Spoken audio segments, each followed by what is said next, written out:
I come from two cultures, the Greeks and the Inuit, hot and cold.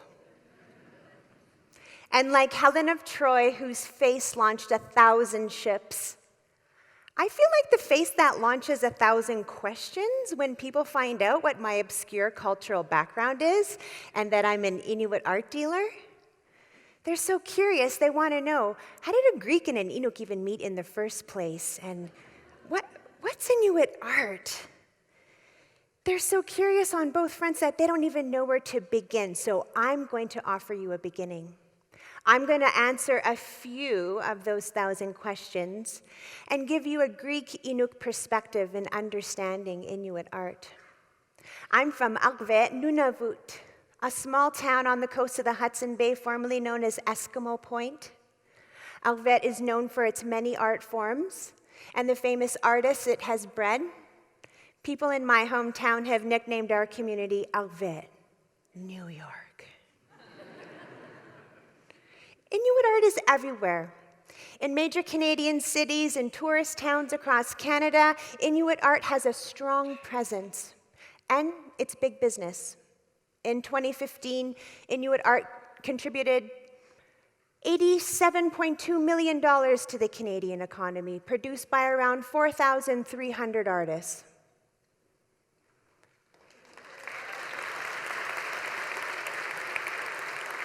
Inuit art is as Canadian as maple syrup, but what do we as Canadians really know about Inuit and the art they make? Most of us were all taught in school about the mythical Inuit, the master survivalists. They lived in igloos. They hunted for their food.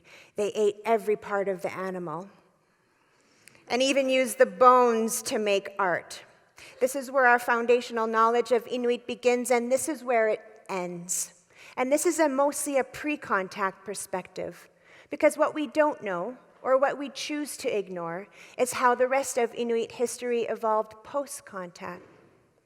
Our nation has turned a blind eye to the painful parts of our history, and in particular, the inhumane treatment of Inuit people.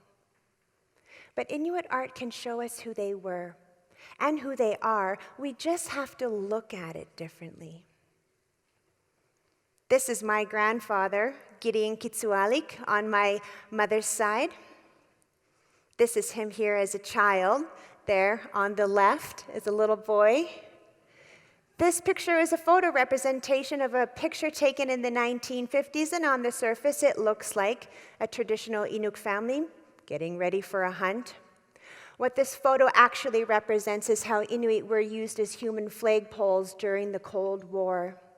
My grandfather and his family were showing Inuit who were forcibly removed from their homes in northern Quebec by the Canadian government to northernmost points in the Arctic in the name of Canadian sovereignty. My family showed them how to survive. Some didn't survive, and many continue to struggle to survive today, only their challenges are more complex. This is my grandfather on my father's side, George Lebessis. He sent his youngest son, Nick, from a tiny little village outside Kalamata, Greece, to Canada for a life better lived. In post-war Europe, Canada was a symbol for hope and prosperity. Now, my father was adventurous and couldn't pick a more obscure place on the Canadian map to settle. He found himself living in Frobisher Bay, Northwest Territories, what is now Iqaluit, Nunavut. There he met my Inuk-born mother, and they moved to Arviat together to start a family. When my father found himself in Arviat in the early 70s, it was very rare for somebody like him to move to the Arctic without the incentive of a government contract, but he found kinship with the Inuit. He reveled in how similar Inuit art is to ancient Greek Cycladic art. The white background there, that's Inuk artist, and an ancient Cycladic owl next to it. He loved the similarities in how we name our children and in how land cultivates our identity. In 1979, the year that I was born, my father was given the opportunity to run an Inuit art cooperative. Most communities have an art co-op. They were formed in the 1960s by the federal government to boost economic development in a territory that today still remains cruelly expensive to live and eat. Art co-ops give southern markets access to Inuit art, and it gives Inuit carvers and artists access to a regulated cash-based economy because for some, carving is the only way to make cash. Now, my father didn't want to run an art co-op for the sake of mass-producing Inuit art. No, he wanted to advocate for Inuit, and he did this by embracing the culture. And in turn, they embraced him right back, so much so that he was culturally adopted by Halamute artist Elizabeth Nutaralu. She called him son. He became Inuk. My father raised me with the importance of promoting Inuit art from an Inuk perspective, and this is what he wanted to share with the world.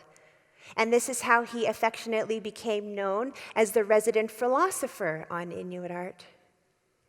My father was raised with an ancient Greek approach and understanding of art. And the ancient Greeks didn't have a word for art, but likened it to techne, the skill of capturing the essence of something. Inuit art shares this with the ancient Greeks. Techne can help us understand the motivations of Inuit art. Now, when you're an Inuk working in an Inuit art gallery, everybody wants you to tell them a story.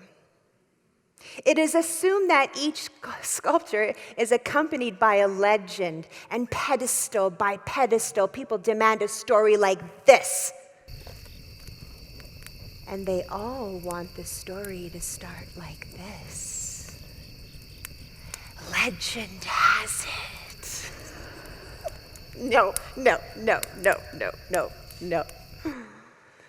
The dancing bear sculpture is a perfect example of this. The ubiquitous dancing bear, the biggest seller in my gallery, people often ask, how do they get it to dance? Now, I've never heard a legend of a dancing bear, but techne has helped me understand that the carver is essentially capturing the essence of a marine mammal. A polar bear spends half its life in the water, so beastly on land, yet so graceful in the water. Techne, the skill of capturing the essence of something.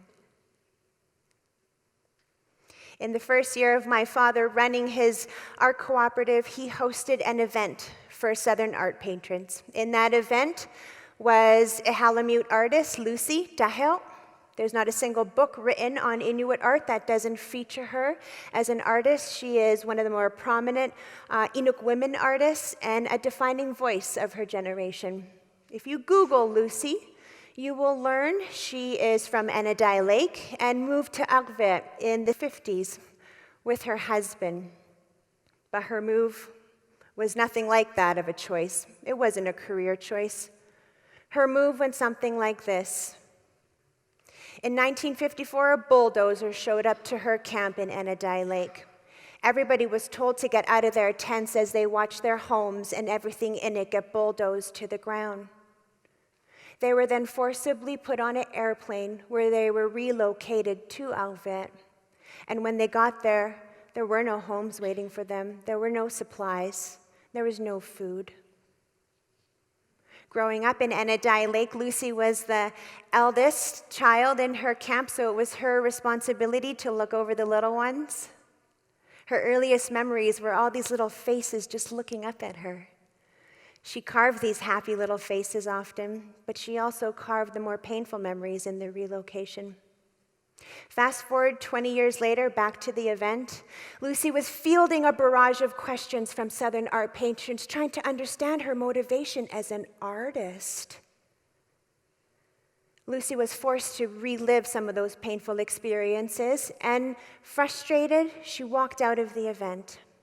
And she returned moments later with a handwritten note that she gave to my father, and it read, "There's no pain like that in a mother's face who watches her children die of starvation." Lucy buried her own children who died of starvation in that forced relocation. techne, the skill of capturing the essence of something. Experts who write on Lucy's work start with her artistic style. She's minimalist. The rock that she uses, basalt. There's so much more to her than this.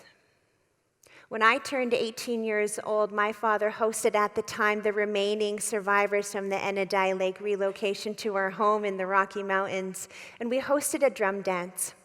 And in that drum dance in our living room, Lucy ceremoniously gave me her name, Tahel, and we became sisters that day. And when I go home, you can call me Tahel. Inuit art raised me. It grounded me. It connected me to a culture that is globally known as one of the greatest mysteries of human perseverance. Never once did I imagine that if I was to open up a gallery of my own, that I'd be the first Inuk Inuit art gallery owner in history. And it also never occurred to me how much of a role Lucy's spirit would play in me opening the doors to transformation fine art, because my first sale came from the request of a collector looking for a Lucy carving. When you walk into my gallery, this is what you see. But this is what I see. And it's my job to get you from here to here. In the many years that I've been selling Inuit art, I have learned that Canadians are positively curious about Inuit culture. They want to connect with people that are so close to us, but yet feel so far away. And they don't know where to start in their questions and understanding Inuit art, so I'm going to give you a beginning. Go beyond what you learned in school. Start with techne. Look for the essence that the carver was trying to capture. Then, ask 1,000 questions. Before I conclude, I want to dedicate this talk to the memory of my father, who passed away in 2014, because it was his death that led to my transformation. Thank you.